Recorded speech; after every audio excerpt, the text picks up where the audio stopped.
We wanted more and more. We pushed our planet, only thinking about ourselves. Then the ecology destabilized. Climate change, ocean acidification, natural disasters, the sheer amount of waste we were making. We couldn't keep up. As the world deterritorialized at a volatile rate, our technology and buildings became increasingly obsolete. The anthropogenic comforts that we were afforded in modernity left us unprepared for the vast complexity of our biosphere in freefall. And the waste, God, the waste. We carried on as usual, discarding our waste, imagining it disappeared to an ontologically alien realm. We thought there wasn't a way. There is no away on this surface. There is no here and no there. There is no away after the end of the world. Instead, our waste settles on the Earth's surface, creating a new strata.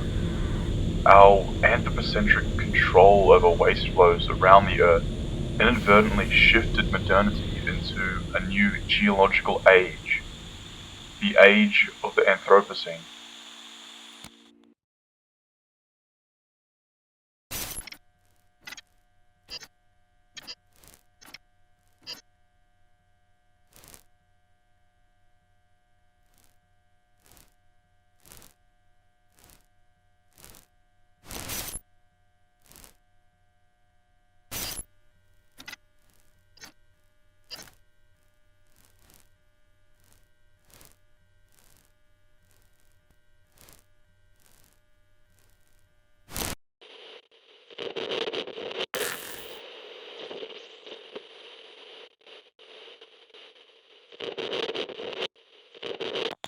To be able to represent the Anthropocene's fluid scale, the artifacts needed a framework to exist within. A Thousand Plateaus provided this, looking at the theory of continuity. The artifacts could represent plateaus in a greater rhizomatic continuity.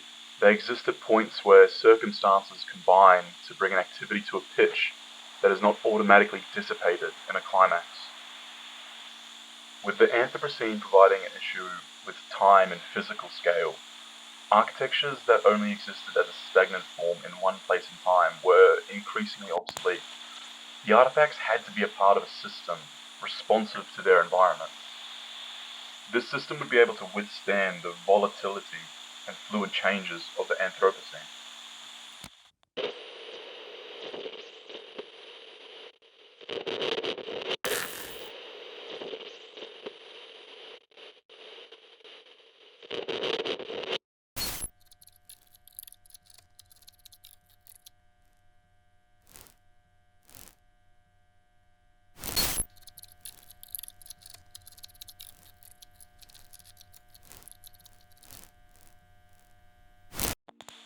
Using a systematic logic based on philosophy and system theory, the growth system would collect and analyze ecological site data. It would then distribute points to areas of interest and grow towards them.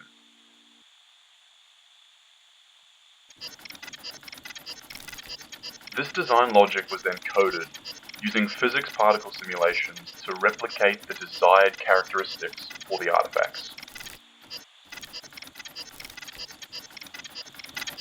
The code had a series of variables to push evolution, as well as mathematics to achieve optimal results. Computational simulations were used as a synthetic isolation chamber in order to observe evolutions, propagating the artifact. It helped to understand the monitoring system and what its limits were. Once the limits of the system were established, multiple simulations could be combined and developed simultaneously. Certain simulations would grow downward, creating a base and structure for the artifact. Others may grow upward, engaging the ecology's atmosphere, or outward, responding to the Earth's surface.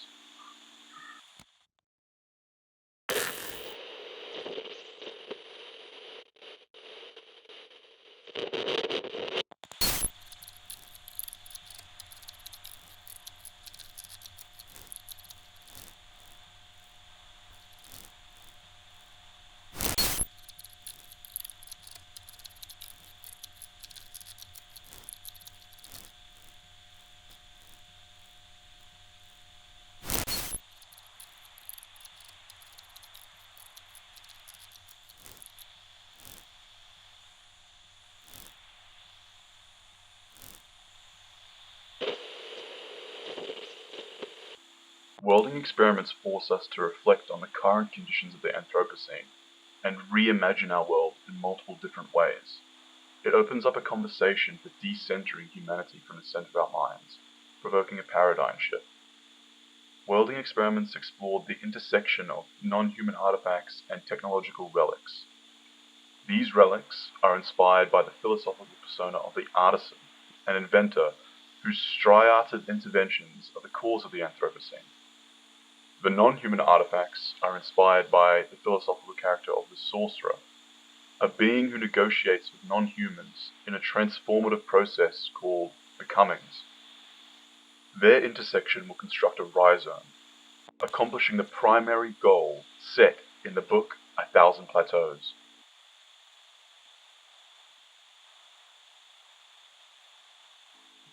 Connection and heterogeneity explored how different elements, human and non-human, may connect together in pursuit of creating something new.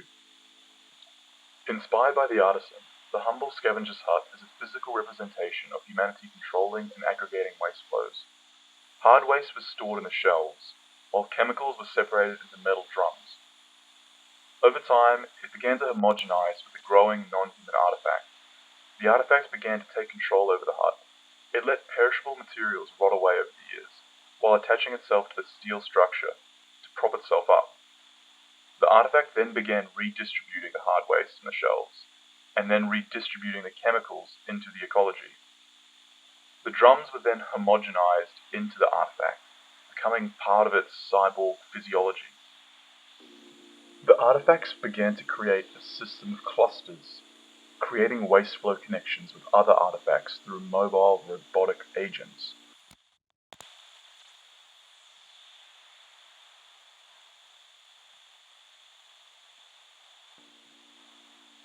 Cartography and decalcomania utilize deterritorialized cartographic experimentation, inviting discoveries that may be recontextualized into an architectural concept.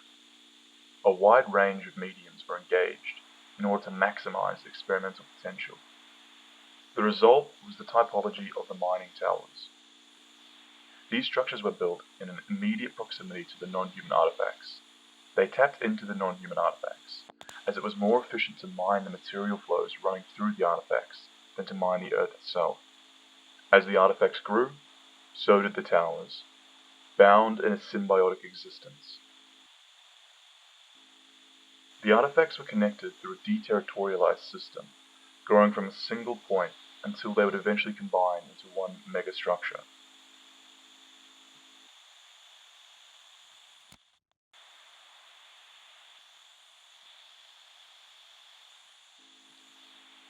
Multiplicity explored the artifacts as fluid nodes, able to move within a greater system of intensities. Building on the learnings from connection and heterogeneity, these artifacts were homogenized with anthropogenic waste, repurposing it for its own agency. The result? The nomadic agglomerator. Grown atop the relic of an old waste collector, the artifact parasitically infected the machine, creating a biomechatronic hybrid. The artifact influenced waste flows by mounding waste together. Piles may initially be small, but increase in size as connections within the system increase.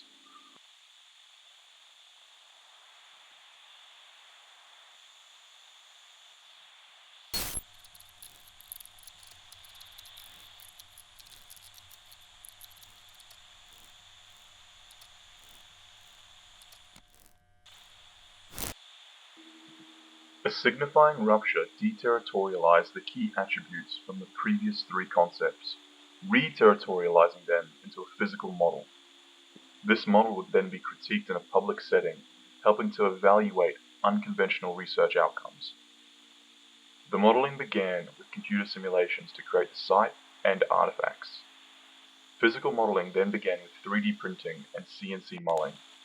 It was important to repurpose the tools of modernity against the terror of progress, to make visible other worlds it had ignored and damaged. Overall, modeling took 5.5 weeks to complete, with 29 individual 3D prints, 17 hours of CNC, and 3.5 liters of white paint. The final model explored the theory of continuity and temporal ambiguity, attempting to examine multiple artifacts on a single plane of existence. The model was composed of two distinct sections, the top and the bottom. Each section explored an artifact at a different stage along a continuity. The model itself was assembled through layering of artist mold, white acrylic, gesso, plaster, and various plastic debris. As layers of gesso, plaster, and plastic were applied, the piece began to take on a geological characteristic, reflecting the synthetic stratification in the Anthropocene.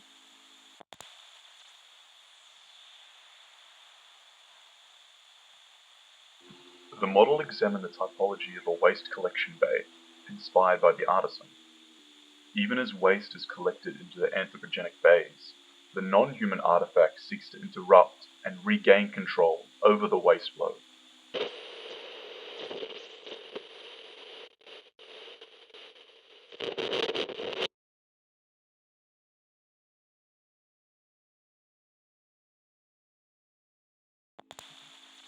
With these artifacts, a developed artifact could be generated. It re-engaged the symbiotic relationship between the non-human realm and humanity, which is the defining theme of the Anthropocene. The tower artifact represents a node in a greater system. It explores the relationship between anthropogenic and non-human agencies over a period of time, both battling for control over waste flows. The tower nodes were connected in a system of synthetic rivers of their own creation. The artifacts would grow in areas of water aggregation, absorbing it and then excreting it to create the river system. The flow of the river would be influenced by artifact growths that emerge from the ground.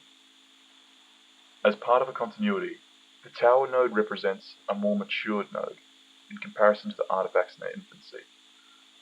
These nodes are not separate entities, but come from a direct vestige of previous nodes. As non-human artifacts shift through the landscape, the bones of relics fall into ruination. The broken debris gets caught in the synthetic river flows. The debris will then be re-aggregated by the non-human artifact's rudders. Where the waste aggregates to could then be used as a point of genesis for a new tower artifact to emerge from.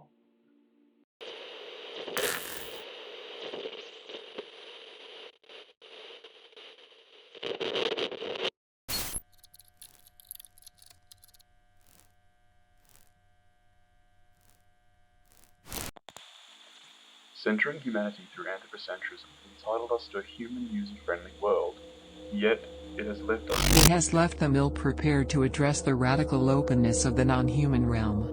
Nature is humanity's partner and victim in the Anthropocene, and it is incalculably more complex than our present knowledge frameworks can effectively respond to.